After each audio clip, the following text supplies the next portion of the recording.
पन्नगे च सुरेन्द्रे च कौशिके पाद संस्पृशि निर्विशेष मनस्काय श्री वीरस्वामिने नमः। थानम आगम के 7वें स्थान में कहा गया है, अधभन्ते अदसि कुसुम्भ कोद्दव कंगु रालग वरठ कोद्दूसग सण सरिसव मूलग बीयाणम एतेषिणम धन्नाणम कोठा उत्ताणम पल्ला उत्ताणम मंचा उत्ताणम माला उत्ताणम ओलित्ताणम लित्ताणम लंछियाणम मुद्दियाणम पिहियाणम केव इयं कालम जोनि संचिठति गोयमा जहन्नेणम अंतो मुहूर्तम उक्कोसेणम सत्त संवत्सराइम तेन परम जोनि पमिलायति तेन परम जोनि पविध्वंसति तेन परम जोनि विध्वंसति तेन परम बीए अबीए भवति तेन परम जोनि बोच्छेदे पन्नते। हमारी सृष्टि में जीव भी हैं अजीव भी हैं। जीवों में सिद्ध जीव भी हैं और संसारी जीव भी हैं। जो सिद्ध जीव हैं वे तो अब जन्म लेते नहीं और जन्म के बाद होने वाला मरण भी उनका होता नहीं, तो उनका तो अब प्राणी के रूप में उत्पाद होना बंद ही हो गया है। संसारी जीव हैं वे उत्पन्न होते हैं और मरते भी हैं। 84 लाख जीव योनियां बताई गई हैं। 84 लाख जीव योनियां ये संसारी जीव हैं। 84 लाख जीव योनियों में समाविष्ट हो सकते हैं आश्रय। एक प्रश्न किया गया है कि ये योनि यानी जो उत्पादक शक्ति है, खासकर यहाँ वनस्पति की बात है, वो उत्पादक शक्ति नष्ट हो सकती है क्या? इस प्रकार का सा प्रश्न प्रतीत हो रहा है। क्या प्रश्न है कि भगवान अलसी, कुसुम्भ, कोदव, कंगू, राल, गोल चना, कोदव की एक जाति, सन, सरसप, मूलक बीज, ये इतने धान्य हैं जो कोष्ठगुप्त, पल्यगुप्त, मंचगुप्त, मालागुप्त, अवलिप्त, लिप्त, लांछित, मुद्रित, पिहित हैं। उनकी योनि कितने काल तक की रहती है? ये धान्य हैं, इनको किसी में डाल दिया गया, बंद कर दिया गया, पिहित कर दिया गया, अब पड़े हैं, अंदर पड़े हैं, पड़े पड़े उनकी योनि नष्ट हो सकती है। तो उनकी योनि कब तक रह सकती है? कालमान क्या? यह कालमान बताया गया है कि कम से कम तो अंतर मुहूर्त, अंतर मुहूर्त यानी 2 समय से लेकर 48 मिनट में एक समय कम तक का यह अंतर मुहूर्त है। 48 मिनट का एक मुहूर्त होता है। 48 मिनट में एक समय भी कम है, इधर एक समय से ज़्यादा है, एक समय से ज़्यादा और 48 मिनट में एक समय कम, यह सारा का सारा काल है। वह हमारे जैन विद्या में, तत्व विद्या में अंतर मुहूर्त कहलाता है। तो ये जो धान्य हैं, जो ढके हुए ऐसे हैं, कम से कम तो अंतर मुहूर्त है। ज़्यादा से ज़्यादा 7 वर्षों तक उनकी योनि उत्पादक शक्ति रह सकती है, उसके बाद नहीं रह सकती।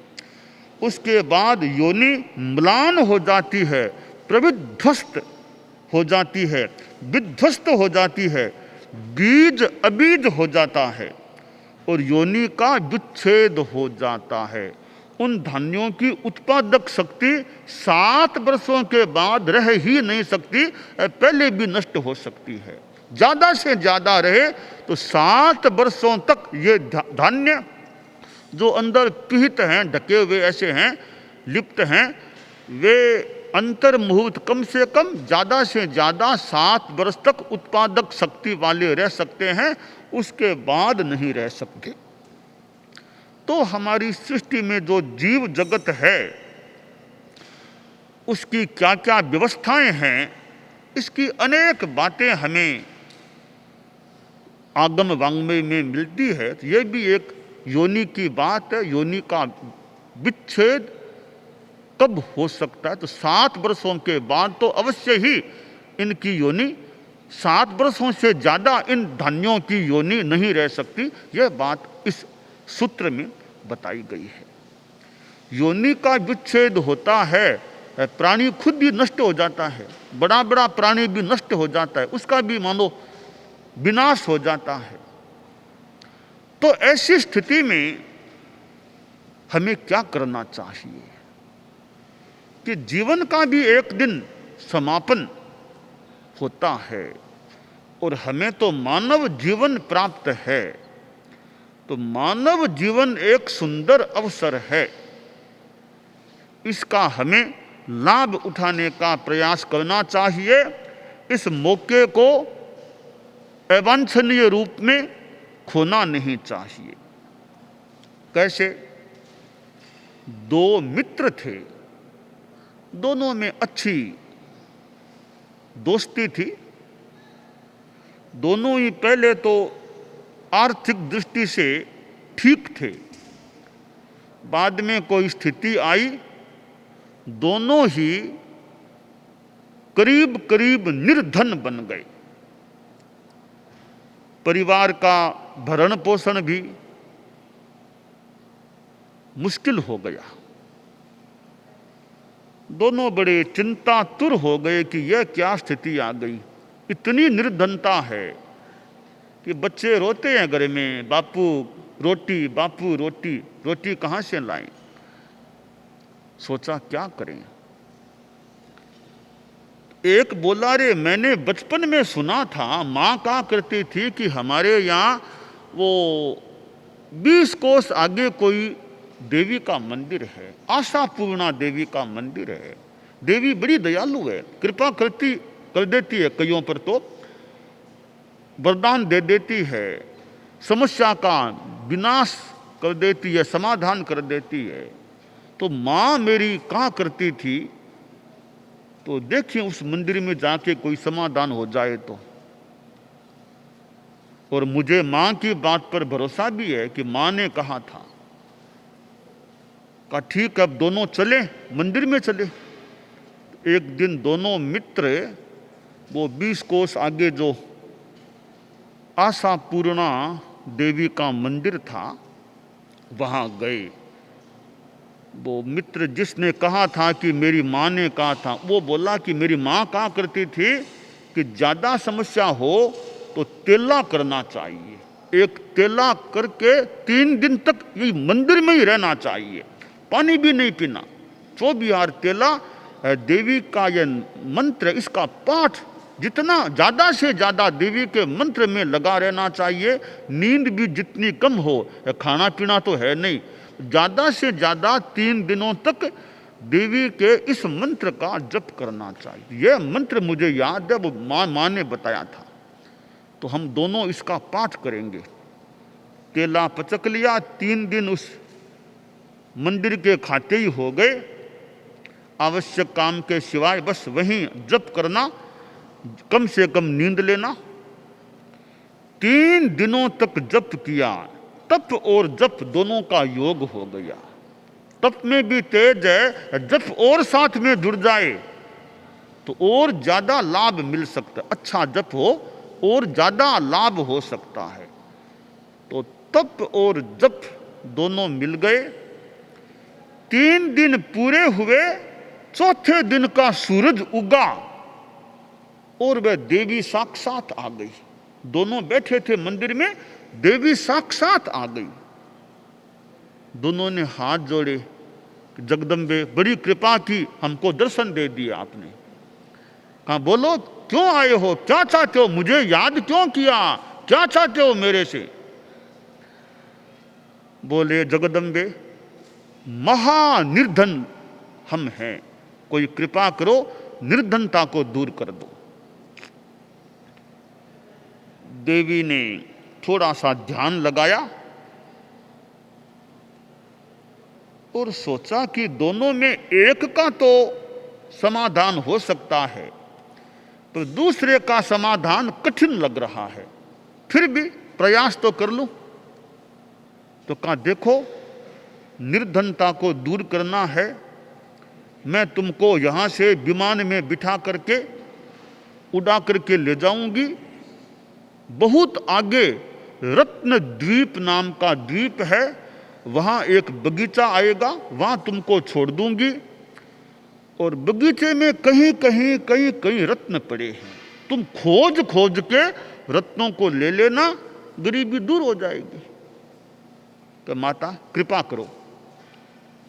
दोनों को अपनी बिकुर बनाकर विमान को तैयार किया और दोनों को बिठाया, खुद भी बैठी, विमान को उड़ाया। थोड़ी ही देर में रत्न द्वीप आ गया। विमान को नीचे उतारा जहां वो उद्यान था। सब तीनों नीचे उतरे। देवी ने दोनों को उद्यान के अंदर वह ले गई। तो देखो ये विशाल उद्यान है, पेड़ पौधे, मिट्टी भी है। यहां कहीं कहीं कहीं कहीं पेड़ की जड़ों के आसपास कहीं इधर कहीं उधर रत्न पड़े हैं। तुम स्वयं खोजो, रत्नों को उठा लेना, कोई तुम्हें रोकने वाला नहीं, टोकने वाला नहीं, जो चाहो सो रत्न ले लेना। एक बात का विशेष ध्यान रखना, 3 घंटों का समय है। 3 घंटों में जितने रत्न उठा सको उठा लेना, ले लेना। पर 3 घंटे के बाद 1 मिनट भी मैं नहीं दूंगी, यह पक्की बात है। ध्यान से कान खोल के सुन लेना। 3 घंटों तक जो चाहो सो ले लेना, 3 घंटों के बाद 1 मिनट भी नहीं मिलेगा। तो माता जो आदेश सिरोधारी कि मैं अभी जा रही हूं, 3 घंटे पूरे होने के लगभग मैं वापिस यहां आ जाऊंगी। कि जैसी मां इच्छा। देवी तो चली गई, उन दोनों को छोड़ दिया उद्यान में। अब भाग भुवाली खाते हैं। भाग्य ऐसी चीज है कि फलती कपालो ने भूपाल है। कपाल फलता है, भूपाल नहीं फलता। दूसरा कुछ कर भी दे तो भाग्य नहीं है तो आया हुआ भी चला जाता है, हो सकता है। अब दोनों उद्यान में थे। अब दोनों में एक बोला, थकान सी लग रही है थोड़ी, इतना उड़ के आए ना, थकान आ गई, थोड़ा आराम करूंगा। दूसरा बोला, रे आराम तो गांव जाने के बाद कर लेना, अभी तो रत्नों को खोजो। एक बार तो आराम करूंगा, मैं तो अभी घूमना नहीं चाहता। अच्छे पेड़ हैं, हवा आ रही है, अच्छी जगह है, जगह जगह वो बैठने के स्थान लंबे लंबे, मैं आराम से सो सकता हूँ, सो जाऊंगा। कहा भैया देखो कि नहीं सोऊंगा, ठीक तुम्हारी इच्छा। एक तो सो गया। दूसरा पुरुषार्थी था, उद्यान में घूमा, जगह जगह जगह जगह चमकते हुए रत्न उसको दिखाई दिए। तो कोई 50 रत्न इकट्ठे करके एक पोटली सी, अपनी कपड़े की पोटली बांध ली। अब 2 घंटा और 59 मिनट हुए और वो देवी आई। अरे आओ, उठो, आओ। एक तो सोया हुआ था, अरे उठो। उठा, तब तक 3 घंटे पूरे हो गए। कर लिया काम। एक ने कहा माता बड़ी कृपा की, मैंने पूरा काम मेरा हो गया, अच्छी कमाई, अच्छे मेरे बहुत रत्न मिल गए हैं। तुमने कि माता 1 घंटा और दे दो, 1 घंटा और दे दो, मैं तो सो गया था। देवी ने कहा, अरे सुत्यांग के पढ़ाई जने, सो गए, अब क्या मिलेगा, अब क्या मिलेगा। मैंने कहा था ना, ध्यान कान खोल के सुन लेना, 3 घंटों बाद 1 मिनट भी रत्न लेने के लिए नहीं दूंगी। कि माता कहा तो था, पर वो थोड़ी विश्राम की इच्छा हो गई थी। अब जिंदगी भर तुम विश्राम ही करो बस, अब कुछ नहीं मिलना। दोनों को वापस विमान में बिठाया, मंदिर के पास विमान को उतारा, कि अब जाओ अपने दोनों घर जाओ, बस हो गया काम। अब एक ने तो मौके का लाभ उठा लिया, आशा पूर्ण देवी ने तो दोनों को वरदान दिया। आशा पूर्ण देवी ने तो दोनों को वरदान दिया। एक मित्र ने भरी पोटली, दूजे ने आराम किया, दूजे ने आराम। अवसर खोने, अवसर खोने वाले ने अनुताप किया। अवसर खोने वाले ने अनुताप। खाने पीने सोने में ही सारा समय गंवा दिया, सारा समय गंवा दिया। मानव जीवन पाकर तूने क्या किया। खाने पीने सोने में ही सारा समय गंवा दिया, सारा समय गंवा दिया। एक ने तो पोटली भली रत्नों से, दूसरा आराम में लगा, आराम में लग गया, वो जिंदगी भर मानो आराम में रह गया, धन नहीं मिला।